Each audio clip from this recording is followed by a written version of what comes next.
be doing a series of unfortunate events, Book 12, The Penultimate Peril by Lemony Snicket. Now, I'm going to change this back to do the 5 elements of the story because I just don't want to have another 11-minute video and it takes so long, and it sometimes, it feels boring when you have to listen to 11-minute video, but for sometimes the concepts are just like, I can shorten it a bit. So I feel like I'm going to change this story back to the 5 elements of the story. This story, doesn't actually have to be read in order, right?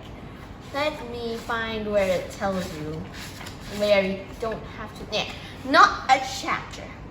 As I'm sure you noticed, most of the history of the Baudelaire orphans is an organized sequence. A word which here means so that the events of Violet, Klaus, and Sunny Baudelaire are related in the order of which they occurred.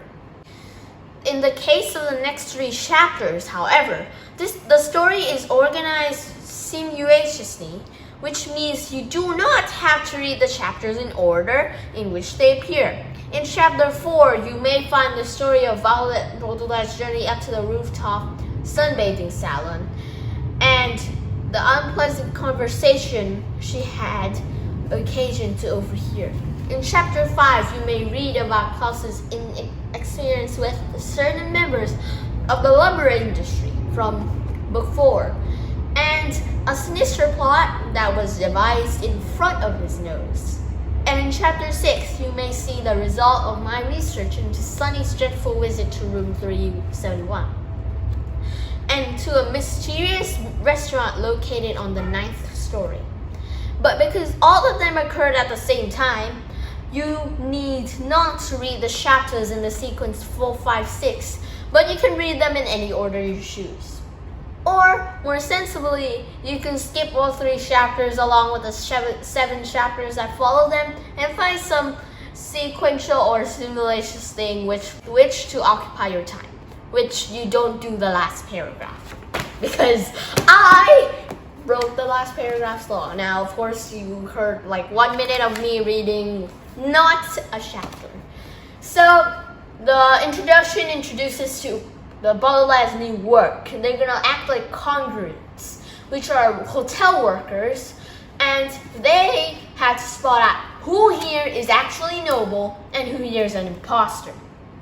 And basically that's the first 6 chapters. I'm not gonna go in depth there.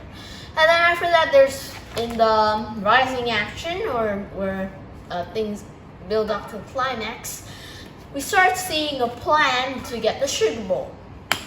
And, well, it's not really much, so I'm going to skip that.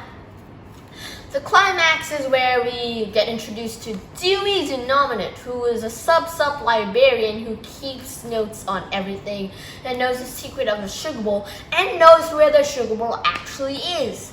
Because Count Olaf tried to steal the sugar bowl was to use a harpoon gun to shoot at the crows who were carrying the sugar bowl, and the crows will be stuck in a bird catcher thingy, and the sugar bowl will occasionally have a chance to fall in the laundry room, which Count Olaf's comrades disguised as a washerwoman. But it did not land in the laundry room. It landed in a river, which Dewey Denominate knew.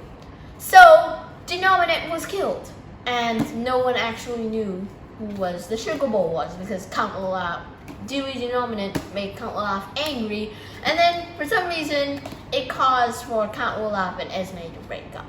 Now, after this, in the following action, we start to see one last plan to defeat Count Olaf, which was to use the power of the High Court to put Count Olaf in jail.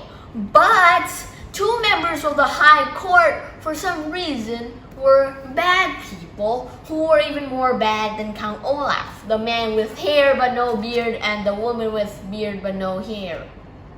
So basically, they were Count Olaf's allies all along, and they decided to outvote Justice Strauss so that Baudelaire, who were originally guilty, were even more guilty and Count Olaf will be safe. But after that, there was a conflict between Count Olaf's side and the Baudelaire side, who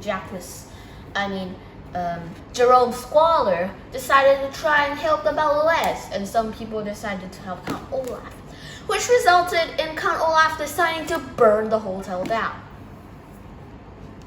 And because after everything that's happened, Count Olaf had to escape with the Baudelaires in a boat to get themselves from the fire, and then that's the end of this book. Basically, what I get from this book is basically it was pretty intense book. I think the plot isn't really that.